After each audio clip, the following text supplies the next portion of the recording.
that's kind of what sport celebrates. Sport celebrates those outliers. We look at Michael Phelps and his size 16 feet, and we're like, dang, the guy's got flippers. It's awesome, and he can swim so fast.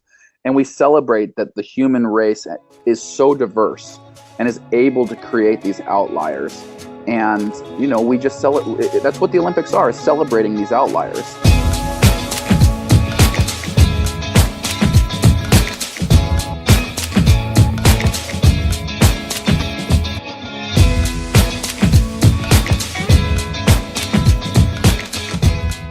Welcome to the Breaking Muscle podcast, where we tackle the issues that threaten the legitimacy and the future of sport. I am Pete Hitzman, the managing editor at BreakingMuscle.com and your host for today's show.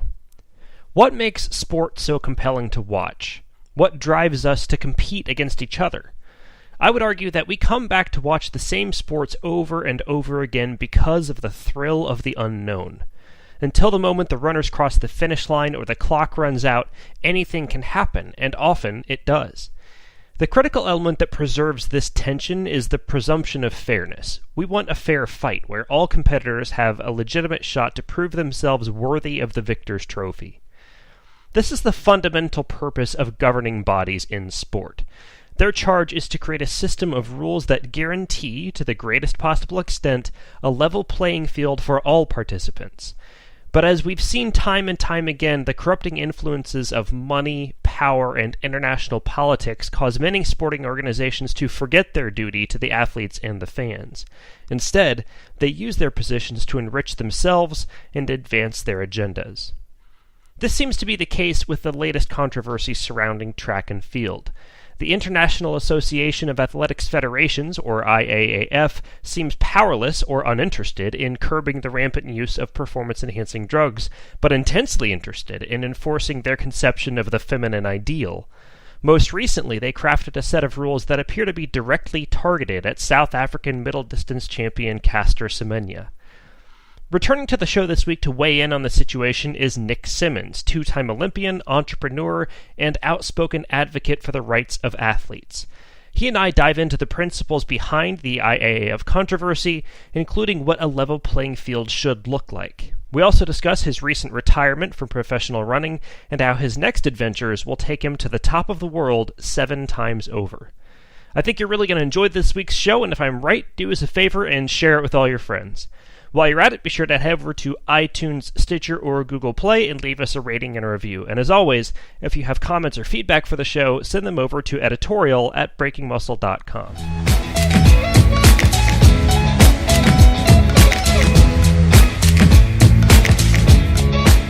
Sitting down with us today on the Breaking Muscle podcast for the second time is former Olympian and now retired professional runner, Nick Symmonds. Nick, thank you so much for elbowing out the time to sit down with us today. Yeah, my pleasure. Thanks for having me.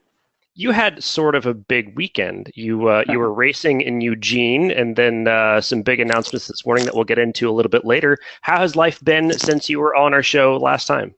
It's been good. My intention was to run the Eugene Marathon and to break 3 hours for the first time. I had a stubborn right knee injury that prevented me from getting the training in that I needed to. So I was only able to run the half, but in doing that, I was able to run through the streets of Eugene and finish on Hayward Field one last time, which was really important to me, kind of to bring some closure to my running career that really began at Hayward Field. I moved to Oregon in 2002 specifically to race on that track, and I made Eugene my home in 2006 because I wanted to be in the middle of it all. I wanted to be in Tracktown, USA, surrounded by runners, and so to run on that Hayward Field one last time was really special, and I really did feel a sense of closure as I crossed that finish line. How hard were the goosebumps as you crossed the line and got your medal there? For me, it was emotional, but I think in a lot of ways I had said goodbye to my elite career back in 2016 and certainly in 2017. I saw the writing on the wall when I got injured before the 2016 Olympic trials. I was 32 at the time, 31 at the time. No, I was 32. And I just, looked at my poor left ankle and I said to myself, I don't know how much longer I can do this, if I can do it anymore at all, actually.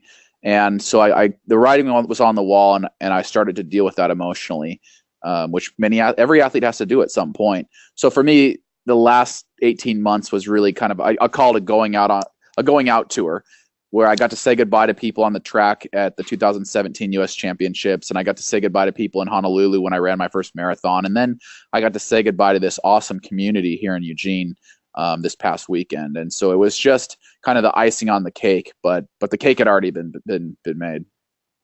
But it's not a total goodbye. Obviously, with your company Run Gum, you're still in the game. You're still kind of connected to the community in that way. So you're stepping away from running competitively, but still in the community. Yeah, and it was important to me and Coach Sam, my business partner, that we always have some role in this incredible community, some place that we're able to say, hey, we're still here. And now we're just, on the other side, fueling and inspiring athletes to achieve their goals. And rather than, traveling around the world pursuing our own goals. So it's cool. It's humbling. It's a big change, and it's hard for both of us. Change is always tough. But we're still around, and you'll still hear from us from time to time. And it's not so bad to run a 126 half on a bum knee either. I know a lot of people, myself included, who'd be quite happy to run a 126 feeling perfectly healthy. So I was pleased with that. It's only 2 minutes off my personal best in the half marathon. So I got in the race and I just had so much adrenaline, and people were cheering for me the whole way. There was a moment at about mile 9 or 10 where I'm like, I should just run the whole thing. I feel that good. And then at mile 11, I was wondering if I was even going to be able to finish because I felt so bad. But that's distance running, right? The highs and lows for sure. Yeah, definitely. That's what keeps us coming back. So originally, I brought you on the show because this weird thing has happened in our beloved sport of track and field again. And I couldn't think of anybody better to kind of weigh in on it than the most outspoken professional runner I know. You just know that I'll talk about anything, even if it's controversial. I think I know what you're about to get into, but it's a subject that people don't want to touch. It's just too controversial. But I think that we, as athletes and fans of the sport, it's our responsibility to study the issues and form opinions and help shape the future of the sport. Absolutely. So what we're kind of tap dancing around right now is the IAAF, the international body that governs track and field, has come out with another rule change that essentially caps the level of naturally occurring testosterone in female athletes for certain events at a specific level. Now, on the face of it, that sounds like a kind of a common sense thing, but as soon as you start to peel the onion back, it starts to get weirder and weirder. So all of this started a bunch of years ago, and I'm just going to kind of breeze over a lot of very intricate details here, but it started a bunch of years ago. The IAF came out with a rule that female track athletes could only have, I think it was 10 nanomoles per liter or whatever the unit of measure they were using in order to be legal to compete in world track and field. That rule was protested. It went to the Court of Arbitration for Sport. They tossed it out, and then Caster Semenya happened. And I think that it's natural if you just watch a race and you watch the way Caster Semenya dominates an 800-meter race at Rio to kind of raise an eyebrow and go, she's super big and strong and tall and powerful and like walked away with the race. So you kind of want to look and go, what's going on here? Is there something more than meets the eye? But they did that, and there's nothing wrong. She's a completely natural competitor as far as any test is ever confirmed, and she's sort of endured a lot more scrutiny than any runner maybe should be subjected to. But the IAF was not satisfied, and so they've reintroduced a rule now that has lowered the limit, but set the limit for testosterone, for free testosterone in the bloodstream, only for certain events, targeting the specific events that they say, their research says, has shown testosterone to be the greatest advantage for female athletes. So that's kind of the top-down view. Now, what does all of this mean, and what are they actually doing? Where is the IAF coming from, in your opinion, on this? From a perspective, as an athlete, I'll have to be careful how I speak, because sometimes it's as a fan, sometimes it's as a former athlete, sometimes it's as a businessman. As a former athlete who's worked with the IAAF for over a decade, this is an example of utter incompetence and flailing around trying to create rules and regulations that level the playing field, but doing it in just the absolute worst way possible. And it is so offensive. And I'm happy to jump into my opinions on Castor and how I think that this should be dealt with, because you do have to have a level playing field. But I would be remiss if I didn't chastise IAAF for being just so out of touch with reality in this particular way that they're dealing with it. Yeah, the whole rollout has been sort of very ham-fisted and transparently ham-fisted too, which is kind of funny. Yeah. So they published this research at the end of last year. This is like a documentary film waiting to happen. They published this research at the end of last year that on the face of it said what they wanted it to, and then they had some journalists write some op-eds about said research to kind of give it the public image that they wanted. But then when other scientists started breaking down the research, it got really fishy. So they tested at 2 different world championships. They tested a smattering of female track and field athletes for their free testosterone levels, and then compared that to their results and tried to formulate a way to calculate how much advantage you have. Nobody's ever going to deny that testosterone enhances performance. It does. But how much is open to question, and if it's naturally occurring, does it really change your system as much as they say it does, and all these things? That's what's up for debate. So it's a little complicated. What they did was they measured testosterone the wrong way, and then they analyzed the data poorly to get it to say what they wanted it to say. And even then, they came up with some very minor statistical significances, if that's a word. I just made it a word. And even then, they didn't apply those statistical results to their actual rules. So it got really weird. Yeah. How does the IAF kind of walk out in public with this sort of thing and save face? Well, I think you nailed it on the head. They craft this creative PR story before it even comes out so that they can shape the narrative. Mm-hmm. And it's just been such a PR disaster for them for the last few years, not just Castor, I mean, other athletes as well that are just dominating women's races. And they're trying to find a way to make it a fair race for the women on the track, but also have a place for people who are outliers. Mm-hmm. And I think that their way of going in and looking at testosterone is absurd. And it's especially absurd that they've chosen to do it for just a few events. I believe, as I read, it was 400 through the mile. Well, what about women with high testosterone in the 100 or the 200 or the marathon? Why is it that we've chosen just this basically 3 events to look at? It's inconsistent, and you just can't have inconsistencies when you're setting rules and regulations in sport. The whole purpose of IAAF is to set those rules and regulations, to have them be consistent, to have them be based in science and fact, so that when people step foot on that track or on that pitch, they know that they're competing fairly. So what is sort of your take on Castor? Now, when I watched Rio live, I was like, holy crap, that lady is really big and strong. And then I've sort of backpedaled from that because I've, kind of read the backstory and what's going on. So what has been your observation? I think we need to view this conversation in 2 different lights. Sure. Socially, Castor Semenya can be whatever Castor Semenya wants to be. If Castor self-identifies as a female, then she is a female, right? If she believes she's a female, then we need to use the feminine pronoun. We need to address her as a female, and there's nothing wrong with that. If Castor Semenya wants to be a unicorn, let her be a unicorn. But we're not talking about social norms or social protocols. We're talking about sport. And sport isn't always fair to everybody, but we aim to make it fair for the most people possible. So in this instance, we need to have women racing women. And that means not just self-identified women, but genetic women racing other genetic women.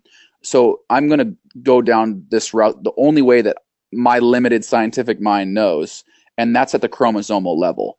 So women are XY when you look, or excuse me, XX. When men are XY, women are XX when you look at their chromosomes. If Castor Semenya is an XX female that just happens to have increased testosterone, then she's an outlier, much the way that Michael Phelps is an outlier, or the way that any great athlete is an outlier in their sport. She just happens to have higher testosterone, or maybe it's not even testosterone, maybe it's another factor that allows her to totally dominate in sport. I And to don't my know. knowledge, that is the case. They put her after, I think, her initial world championship win. They put her through all of the testing, all the genetic testing, and she's a Yeah, biological female who has a condition called hyperandrogenism. That's it. but she is XX at the chromosomal level. Correct. Yeah, as far as anybody knows. Yeah. Yeah, and I think that's part of the issue here is that as far as anybody knows, Hmm. and I believe that athletes deserve a certain amount of privacy, but in order to address this, we need to understand whether she's an XX female or not. When you decide to be a professional athlete, you waive a certain amount of privacy. I had to update USADA and WADA with my whereabouts 24/7 for over a decade.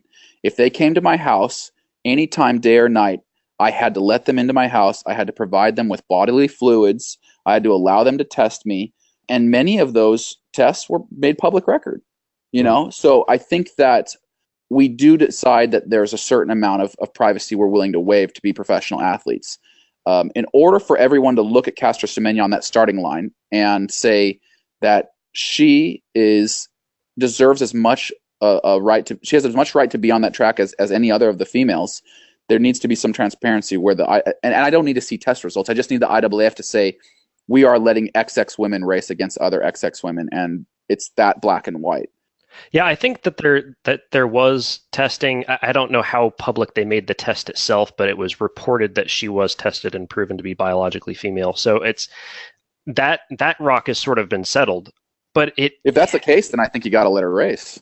and that's kind of where I'm at. Like how far are we going to go down this road of, trying to make sure she's someone's arbitrary definition of what a female should be. So let's kind of back out to the overall question of what the IAF's job here is, which is to create a level playing field for competition. One of the things that I hadn't realized until I was doing my show prep was that Caster Semenya is very, very fast, but she's only the 15th fastest 800-meter runner in all time. Now, only. That's obviously still incredibly fast, but it's not as if she's destroying world records by 3 and 4 seconds. Let's dig into the people that are ahead of her. Okay, sure. I don't know, and I haven't looked at every one of the 14 that are ahead of her, but I know that a significant portion of those, maybe didn't test positive, or if they did, there's certainly, if they didn't test positive, there's certainly an asterisk next to their name. There's certainly some suspicion around those times. And I'm not saying that for every single one of them, but we do know certain females on that list that have the asterisks next to them. So, and genetically, we don't know, there's a couple of those people on the list that might have some questions about their genetic makeup. So it's just such a tough subject. And you could probably hear me trying to choose my words very carefully. I don't want to point fingers and say, well, this person's a dude, and I think that's one of the problems with this conversation, why it's gotten so, this conversation in general, I mean, not just between you and me, but this conversation's gotten so tough to have because we want to be sensitive. I want to be sensitive. Some people don't. They want to just be rude and insensitive and say, "Oh, she's a dude. That's so effed up." Let's not let this conversation in any form, devolve into that. Let's keep it highbrow and say, okay, what is fair? What's fair to everybody? And you can't unilaterally pass some random piece of legislation that's unfair to Caster so that you can try to make it fair for everybody else. That isn't fair. It does seem that the deeper you dig into what has gone on in the last few years, from Sebastian Coe on down, Sebastian Coe is the de facto dictator of the IAF, that it seems like they are spotlighting, and that you never want to have any rulemaking body create a set of rules around a certain situation. They need to be universally applicable, and they need to be above board as far as the reasons behind them. But to your point, I'll touch on this just quickly. The women's 800-meter world record list has a whole lot of the Soviet Union and Czechoslovakia pre-fall of the Iron Curtain, Cuba, et cetera, East Germany. So yeah, now that everyone has seen Icarus and knows that every Russian athlete ever, basically, including like curling teams, really? Curling? It has been on some sort of thing, whether they wanted to be or not. Yeah, a lot of those records are certainly called into question. But let's back out again to that bigger picture. What does a level playing field look like? What are the conditions that create fair competition? Well, it's easy with guys, right? And maybe maybe it's not so easy. Right now what the IAAF is saying is that women's norm fits into, X nanomoles per liter. They're not doing that with guys. Is that going to happen eventually where they do say this guy has abnormally large amounts of testosterone, it's giving him a performance enhancing advantage? That they obviously haven't done that for men. I don't think they're going to do that for men. And that's what just reiterates to me that they're just single-handedly targeting one or two people on the track, which clearly isn't fair. So I don't know if I can. It's harder to say what's fair from my perspective than to say what's clearly objectively not fair. Sure. And there's a lot of complication in deciding this kind of thing, because the same level of testosterone present in your body is not going to have the same effect as it would have in mine by virtue of the fact I'm a little bit taller and a little bit bigger. Like, we don't know that there's a one-to-one correlation or something like that between the level of a certain endocrine response in someone's body and the outcome of their performance, because there are so many other factors involved. Like, yeah, we're just singling out one hormone out of the hundreds of millions of chemicals, or hundreds of thousands of chemicals and hormones and molecules running through the body. We're just singling out one. Come on, that's crazy. Right, and it's not going to work the same in all people because of the biovariation and how everybody's systems work. So to set a hard numerical limit like that is kind of weird. I think that the work that's been done in the anti-doping agencies of biological passport testing is good. I think that's a step to find out what your baseline is, and if you stray too far from that baseline, then obviously there's something going on. But to put a across the board limit, and the other thing I've been thinking about is that endocrine response is one thing that can give you an advantage in sport, right? If you've got a humming endocrine system, you can get bigger, faster, stronger, whatever. Mm-hmm. But so are all your other systems, right? So if you're a weightlifter and you've got super short femurs, like freakishly short femurs, you have a mechanical advantage over people like me who have really long femurs. So just like if you're a swimmer and you have abnormally large hands and feet, you're you got flippers that are going to push you out there a lot faster. And so at that point, but that's kind of what sport celebrates. Mm-hmm. Sport celebrates those outliers. We look at Michael Phelps and his size 16 feet, and we're like, dang, the guy's got flippers. It's awesome, and he can swim so fast. And we celebrate that the human race is so diverse and is able to create these outliers. And we just that's what the Olympics are, is celebrating these outliers.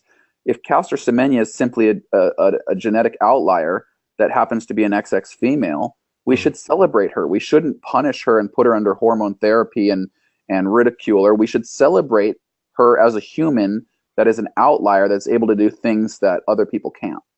And I think that point you just touched on is where the IAAF's actions kind of go beyond the pale, because they've basically told these women, and it's not just Caster, as we mentioned, there was an Indian runner from a few years ago who fought this, who actually took the original challenge to the CAS.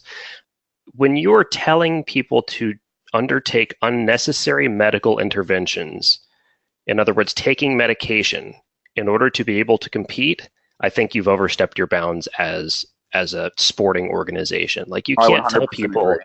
You've got to take these drugs that have who knows what side effects, right? I mean, you start messing around with people's hormones, bad things happen in general.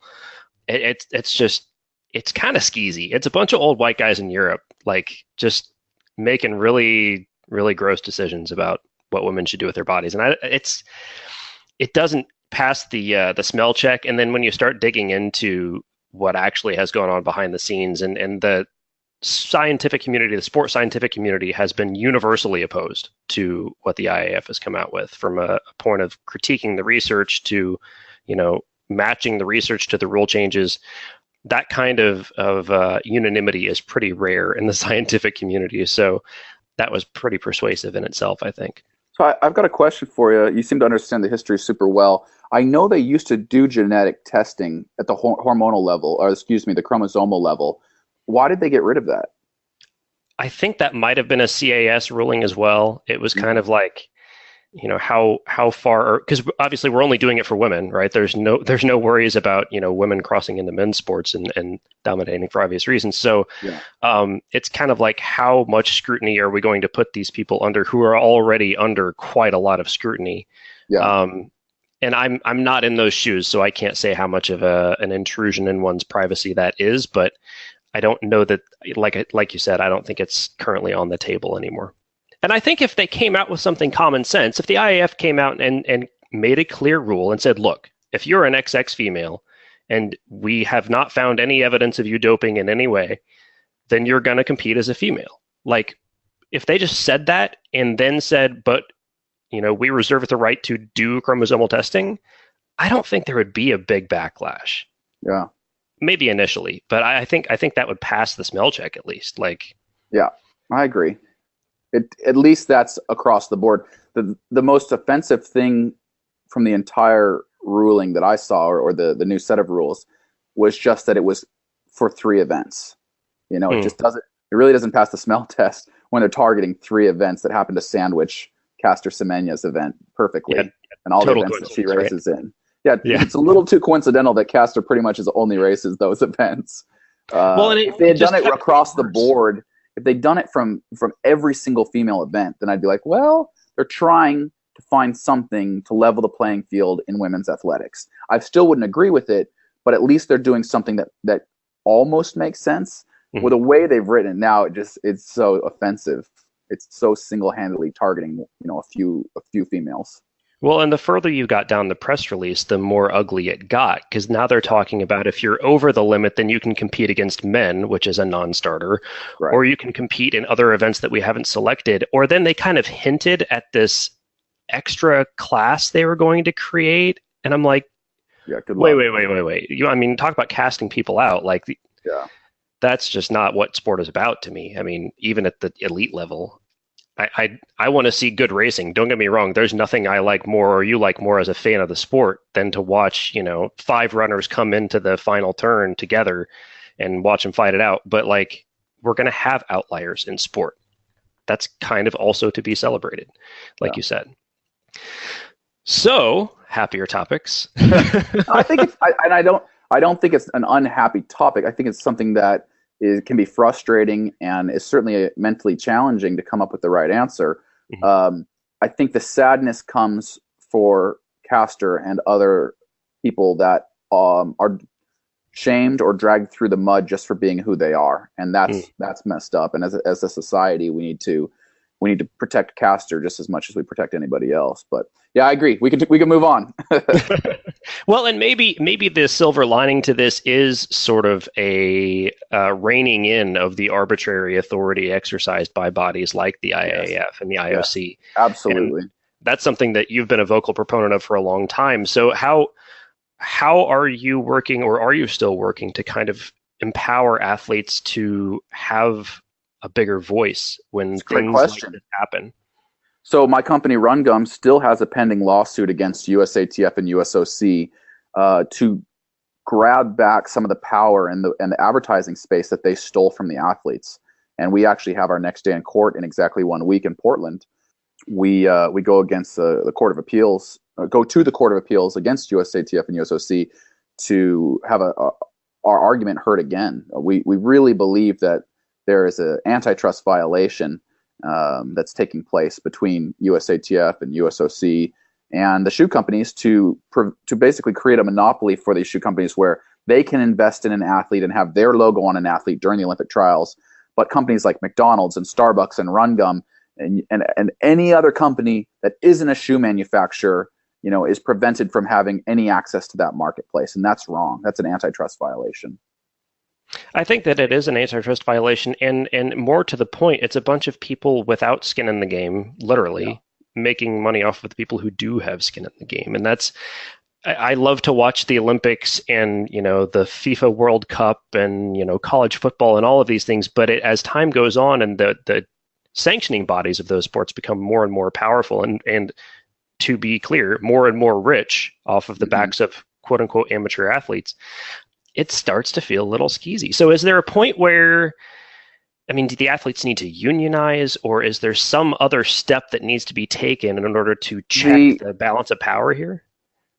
The fast way to check the balance of power is unionizing, but trying to get athletes to unite that come from, dozens of backgrounds that if you look at a basketball team, for example, they're all individuals comprised of people with different backgrounds, but they're very similar also. Their chances are they're very tall, right? Chances are they like each other because they're part of a team, or at least they maybe respect each other or work well with each other because they're part of a team. There's all of these different things that they have in common. When you look at a track and field team, especially Team USA, it might be the most diverse group of athletes that are all part of one quote unquote team that you'll ever see. You'll have a 90-pound East African that has immigrated to the United States next to a 300-pound, farm boy from Middle America, and they're teammates. And I love that about track and field. It's one of the coolest parts about track and field is how diverse it is. And I always say there's an event for everybody. But when you're trying to unite people, the more different they are, the different their backgrounds are, the harder it can be to find them, to get them to unite around a single cause. And I think that trying to unite Team USA, or even harder, trying to unite track and field athletes as a whole, is almost an impossible challenge. So I tried, and I'm not a great leader when it comes to trying to unite athletes. I tried to get athletes on board with some of the changes that I wanted to see. And again, you do run up against some of these cultural issues or these background issues. I ultimately found that it was going to be easier, not more effective, but easier for me to pursue corporate litigation rather than trying to unite all of these different athletes. That's a really good point about individual athletes being individuals. Even in team sports, for instance, the NFL Players Association is a very strong union, and they have done a lot of things to, take care of their members. But there is nothing like unanimity in that organization. When you start talking about concussion protocols, for instance, and trying to get the NFLPA to work with the NFL to improve their concussion protocol, which everyone agrees is something that needs to be done, but no one agrees on how to do it, even though they all kind of have the same goals. So how much harder then trying to get your 90-pound East African and your 300-pound Texas shot putter to kind of come to an understanding of what their role should be in making decisions with USA Track and Field or with the IOC. Yep. Well, that's not very hopeful. No, I hope not, to see, and I think what it's actually going to come down to is the fans. I think that those of us who are fans of the sport, who really are paying the bills because we frequent the sponsors who, pay the TV contract to make the whole thing happen, right? So there needs to be a popular demand for the athletes to be better protected and better compensated and more empowered to decide the direction of the sport. Absolutely. So that's my call to the audience. Stand up and riot. So you're retiring from professional running just in time to take on a couple of other, small challenges on top of running an international business and doing a few other things. You've become very fond of going to very high places, and you're collecting the highest places in all 50 states. I'm actually visiting one myself this month, going to Mount Mitchell in North Carolina. Yeah. Nice. That's a great one. Trying very hard to do it on a bicycle, and we'll see what happens. Oh, wow. That'd be a nice climb. But you've decided to take that quite a few steps further than I'm going, and you are doing the 7 summits. Yeah, it's the tallest mountain on every continent, and I was kind of turned on to this physical challenge when I was young. I was a Boy Scout in Troop 94 in Boise, Idaho, and we climbed a lot, and we kind of talked about this, how cool it would be to climb the 7 summits. You get to travel all these cool places and climb, which we loved, and it was a kid's dream, basically. And I put that dream on the back burner for 2 decades while I trained, to be the fastest I could on the track. I saw mountaineering and running as kind of mutually exclusive. And so now that I'm retired, I can really go back and revisit that dream I had as a child to climb these 7 summits. It's a lifetime goal of mine, but I've built a path that would get me to the top of each one that works very well. They build on each other. You start with Kilimanjaro and you learn a lot about yourself and about mountaineering from there to take it to Aconcagua, and you just keep going down this path. I would like to accomplish this goal of climbing all 7 by the spring of 2021, which is when I have Everest booked. There's a lot of variables that can be thrown your way, from weather to financing to, just family and business that could prevent me from getting it done.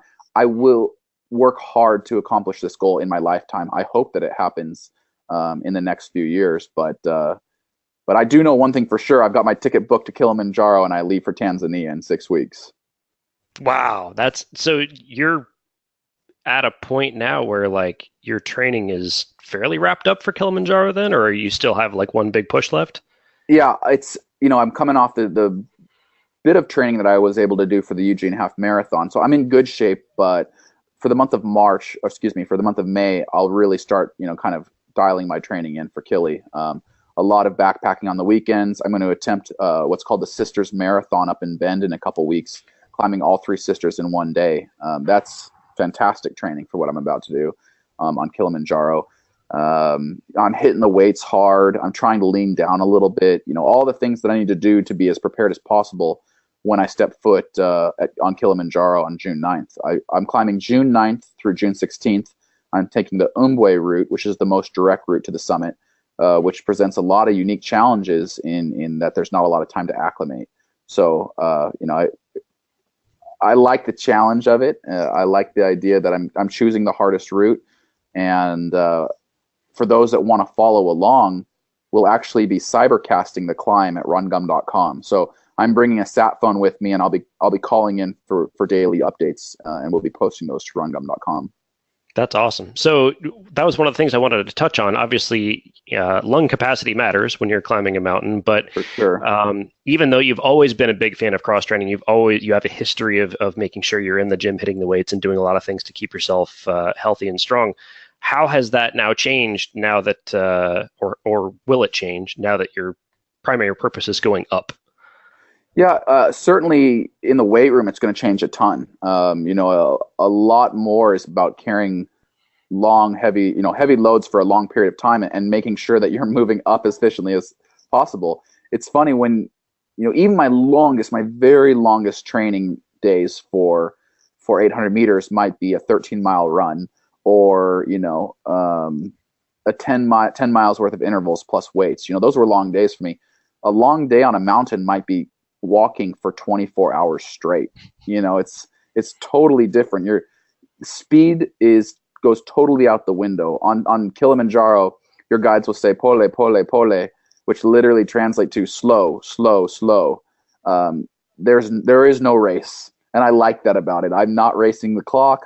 I'm not racing other people. I'm just putting one foot in front of the other until there's nowhere else to go, and then I'm turning around and come back down. It's very black and white. It's very simple. It's very beautiful, and so the training will change significantly. But I do spend a lot of time, as you mentioned, climbing in the Pacific Northwest here, and I've tested myself recently down in Indonesia. I climbed the Karstens Pyramid and went from sea level to 16,000 feet in about 27 hours. So I've pushed my body to the limits. I understand what I'm capable of right now, and I'll have to redefine those limits as I start on some of these bigger peaks. You mentioned that it's very simple and black and white, but that's not to say that it's not intense. I mean, there are not a Right. lot of people who have died racing 800 meters. There are True. a lot of people who have died on the side of Mount Everest, like a noticeable amount of people that are still Yeah. frozen in ice up there. Recently, it was as high as 1 in 7 that attempted the summit. I think that's gone down in recent years with better weather forecasting and sat phones and everything else that we have up on the mountain now. But it's a mountain that kills people every single year, and I'd be lying if I said I wasn't scared. I'm terrified. I think my worst fear in this world is getting swept up in an avalanche. But we put out a blog today. I put out a blog today at rungum.com, and if you're listening, I'd encourage you to sign up for our newsletter, because I try to really inform and inspire and educate in these blogs I put out. But today's blog was about finding courage and addressing fears. Now, I'm terrified of climbing Everest, but I'm trying to find the courage and to be brave to face those fears. And the fact that it scares me provides a certain amount of excitement. If I didn't feel scared, if I didn't get that heart pumping adrenaline every time I think about it, then it wouldn't be the goal for me. Hmm. It makes me feel alive just thinking about that mountain. I can only imagine what I'm going to feel like when I'm actually at base camp looking up at it. It's I think as humans, we need to feel that sense of being alive and that sense of thrill and excitement. So I'm scared, but I'm gonna put my brave face on and try to tackle this goal. Well, and it's only one of seven. I don't want to say only. It's Everest, obviously, but Yeah. is Everest actually the most dangerous? I mean, it's it's probably the most famous climb in the world. So at this point, it's well-established routes and things like that. Are some of the lesser-known climbs equally scary? Absolutely. And, people die on Kilimanjaro every year because they go too fast. So the Umbwe route that I'm taking, it is very dangerous the way that we're going to be climbing it. We're going basically straight up the mountain. I think we have one day that we hold at 13,000 feet to try to acclimate a little bit. But, pulmonary edema, cerebral edema, these are very real risks when you're climbing that quickly. In some regards, Denali might be a more difficult and more dangerous mountain depending on the conditions that you find there. Avalanches and freak storms. I've heard stories of people arriving into base camp and just being blizzarded in for 3 straight weeks, sitting in a tent for 3 weeks, and that was your Denali experience. You just hike out of there after that because you've run out of food and fuel.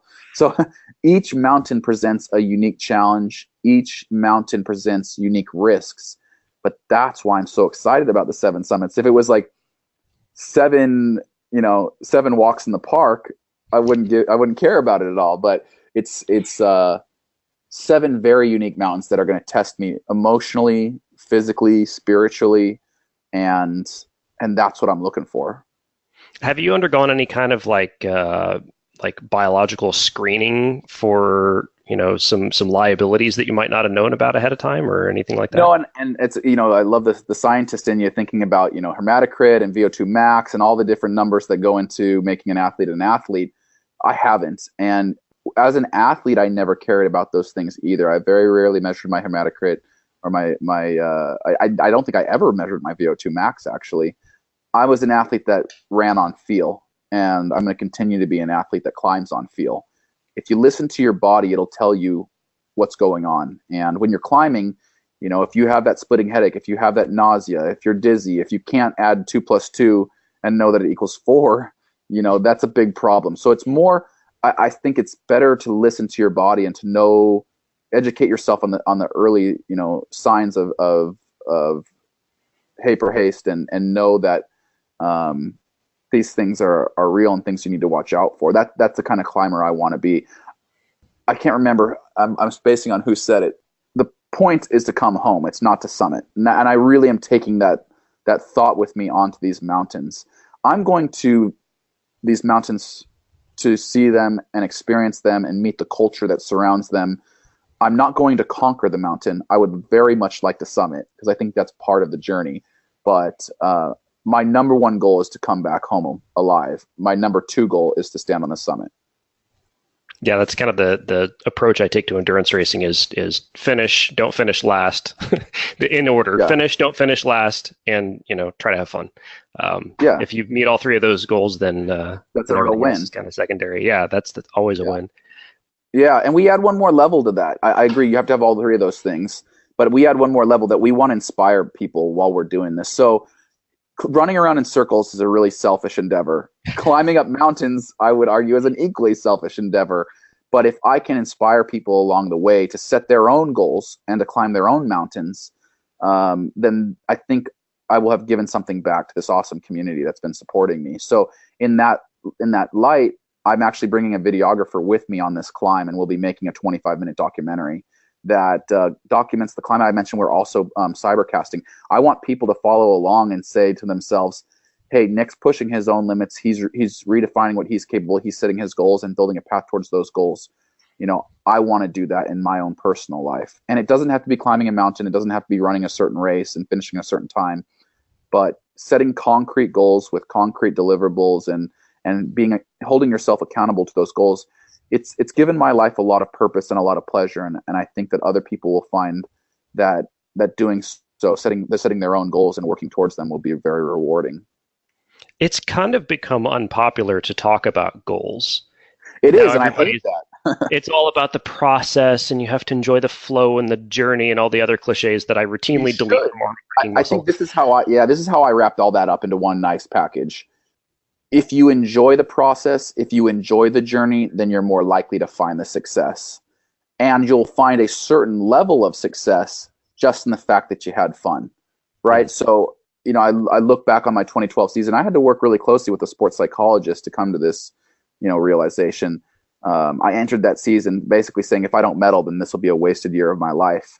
And he tried to frame it up and get me to live the day-to-day journey in a way that was going to be something that I was proud of, something that I enjoyed, something that I look back on and said, okay, I didn't medal in 2012, but damn, that was a good year. And so I would encourage everybody else to kind of try to think about their own goals that way. Let's say I don't summit Everest, right? Let's just say physiologically I can't do it, or emotionally I can't do it.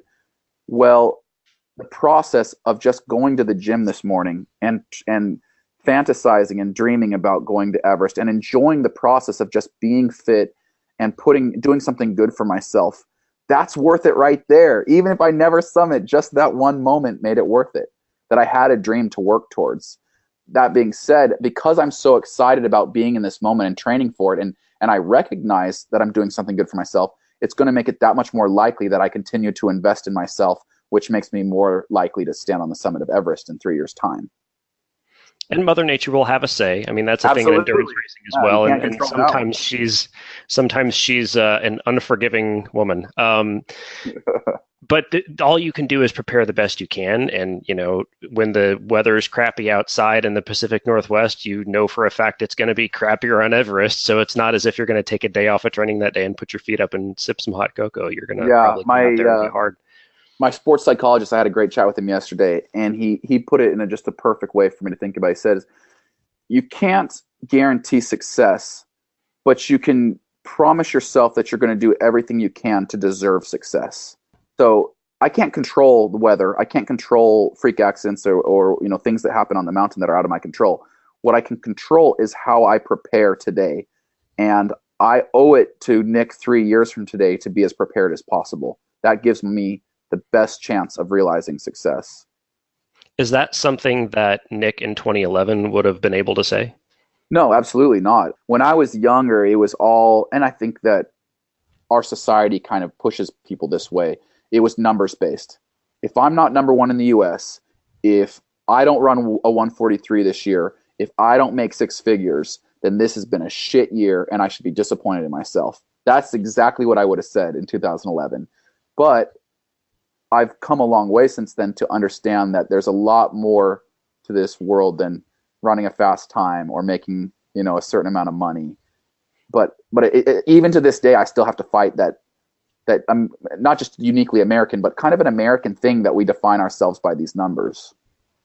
That's something that transition from, kind of quantifiable output mindset to the sort of qualitative enjoy what you're doing and appreciate it as a gift mindset is something that I've observed in myself, and I have some things that I can point to in my own experience that precipitated that. What do you think created that change in you? Was it just this working with a sports psychologist, or were there like certain days where you just woke up and you're like, what the hell? Jeff Trosh is my sports psychologist, and he really helped me frame things in my mind to understand, kind of what's important. And he did it. He was tasked with doing it in a way that would help me perform better. And he recognized in me that the happier I am, the more purpose I have each day, the more success I tend to have on the day of competition.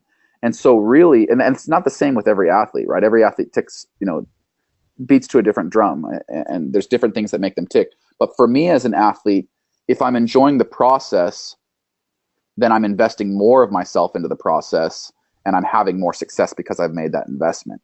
And so most of what we were doing was just trying to find happiness and joy in the preparations. But yeah, he really helped me realize that. And once I saw the results of all that, then it made it even easier for me to buy into that mindset. Yeah, once you see the positive feedback from kind of changing your mindset, it's much easier to find that place. I've seen that in my endurance mountain biking, because there was a time when if I was in a mountain bike race, I felt like the point was to thrash. And so you put on your angry thrash face and you pedal real hard and you ricochet off trees, and you generally have kind of a miserable time, which is really silly to do when you're riding your bike in the woods with your friends. You should be having a good time to do that. So before I did my first 100-miler, a friend of mine who had already done several 100-milers kind of took me aside and said, look, when it gets ugly in the race, stop, look around, and realize that you're on your bike in the woods, and smell the trees and listen to the water, and, just relax and have a good time. And I did that in my first 100-miler, about 68 miles in, and totally changed the end of the race for me. Totally reset your mindset, didn't it? Yeah, and I had a great last 32 miles. You ever heard that, and there's, maybe some BS to this, but you ever heard that smiling, just the act of smiling, releases endorphins, which make you feel happy? So I have heard that. It's kind of, to a much bigger extent, it's like you took a moment to reset your psychological perspective, and it puts you into a mindset that allowed you to continue to have success. So you kind of have to prime the pump a little bit.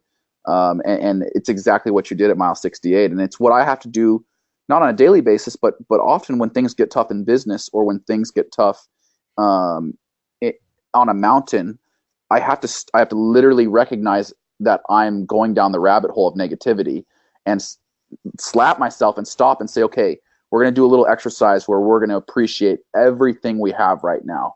And, in business, maybe we're having a rough month in earnings, and I have to say, yeah, but the number I'm trying to achieve right now, was my pipe dream. Was it just a dream 3 years ago?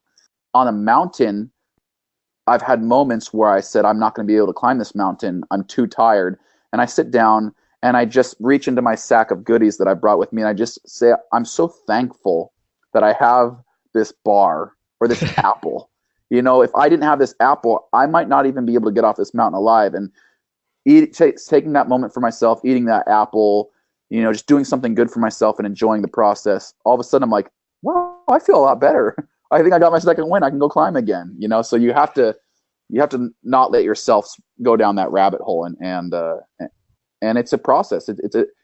Being an athlete is as much developing your mind and recognizing how you operate as it is about your body. And too few athletes recognize that today. They're all numbers focused and focused on their bodies. And it's like, this is what drives the machine. I'm pointing to my head. This is what drives the machine. Make sure you take care of the driver while you're taking care of the machine.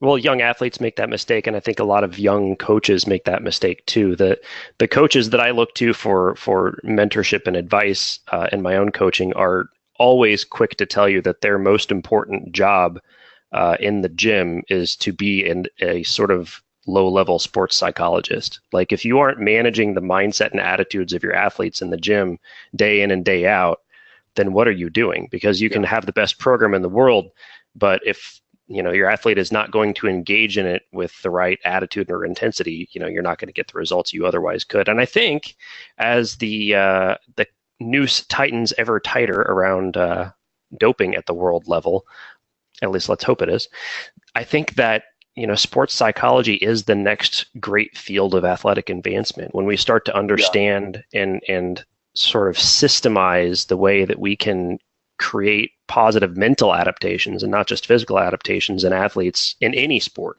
I think we're going to have a whole new understanding of what human performance means. Completely agree. And it's interesting to note that sports psychology as a field kind of came up around the same time that PEDs were getting popular. It's people looking for any way to get the edge on their competition. And the field of sports psychology really didn't even become a big thing until the 70s and 80s. And it's nice to note that as you mentioned, the noose tightens around PEDs, and we hopefully clean up the sport. It allows people to say, well, okay, we're not going to turn to PEDs anymore. We're going to turn to people like Jeff Troche, to brilliant sports psychologists, and we're going to go back and we're going to reinvest in the psychology of what makes an athlete great.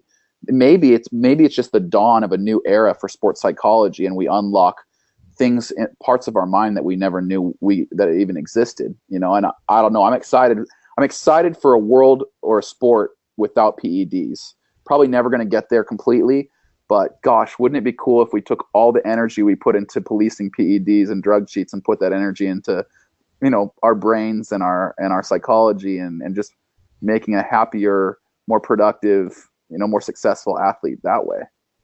Well, there's a growing voice among weightlifting coaches that one of the reasons that American weightlifters have traditionally done so poorly on the world stage isn't just that the Russians and all of the Soviet countries were doping and we weren't, but that we were trying to emulate training programs that were built based on doped athletes rather than building training programs built off of natural athletes, which the suspicion, we haven't proven it yet, but the suspicion is that we can get people to the same place physiologically. It just has to look different. It has to have different focuses and things like that. So that's exciting for me to see, is if we can actually reach those heights.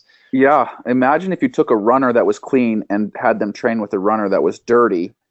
They would just get their butt kicked every single day, and they wouldn't be able to do the same workouts, and their training would be based on what the doped athlete was doing, and they'd spiral and they'd be terrible.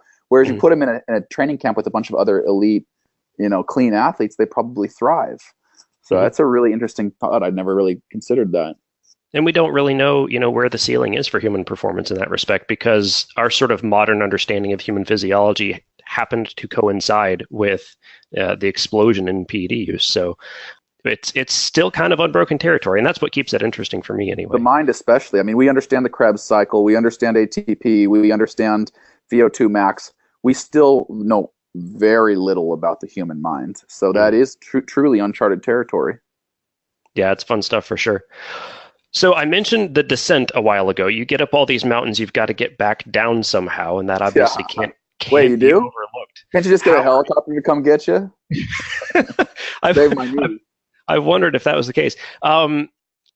But there's a mental side of the descent as well, right? You have now descended the mountain of your professional running career, if we want to make this a metaphor, and now you're still ascending the mountain of your business career, and now you're going up literal mountains. If you come to the end of this thing in 3 or 4 years' time, and you've accomplished what you set out to do, are you already thinking about what's next or what's left, or how you're going to manage that feeling?